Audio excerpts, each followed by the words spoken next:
আসসালামু আলাইকুম ওরহমতুল্লাহি ওবরাকাতুহ। সুপ্রিয় দর্শক বন্ধুরা, কলেজার আপনজনেরা, দেশ কিংবা প্রবাসের সকল পরিচিত কিংবা অপরিচিত জন যারাই ভিডিওটি দেখছেন, আপনাদের সকলকে জানাচ্ছি পবিত্র মাহে রমজানের শুভেচ্ছা। সুপ্রিয় বন্ধুরা, দীর্ঘ একটি বছর শেষে আমাদের মাঝে আবারও এসেছে পবিত্র মাহে রমজানুল মোবারক মাস। আমরা একটি বছর যে মাসের অপেক্ষায় থাকি, যে মাসের আগমনে আমাদের মন দিল সব কিছু খুশিতে ভরে যায়। পবিত্র মাহে রমজান মানেই হলো আমাদের জীবনকে একটি নতুনভাবে গঠন করার সময়, আমাদের আমলনামা থেকে সকল গুনাহের অন্ধকারকে ধুয়ে মুছে ফেলে নেকি দিয়ে সাজানো।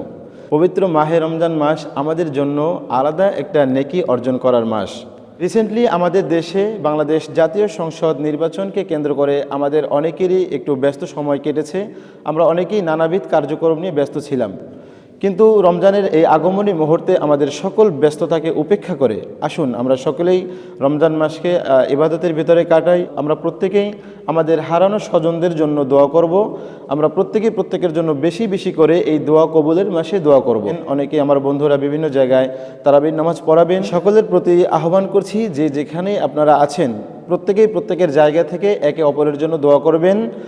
বিশেষ করে আমার জন্য সকলে দোয়া করবেন, আমরা যেন সকলে এই পবিত্র মাহে রমজান মাসটা যেন সুস্থতার সাথে যেন নেকি অর্জনের পেছনে যেন আমরা দৌড়াতে পারি, আমাদের জীবনের গুনাহগুলোকে যেন আমরা আল্লাহ রাব্বুল আলামিনের কাছ থেকে মাফ করাতে পারি। তো সকলে ভালো থাকুন, সুস্থ থাকুন, সকলের পবিত্র মাহে রমজান ভালো কাটুক, সুস্থতার সাথে কাটুক, নিরাপদে কাটুক, সেই প্রত্যাশা রেখে বিদায় নিচ্ছি। আসসালামু আলাইকুম ওয়া রাহমাতুল্লাহি ওয়া বারাকাতুহু।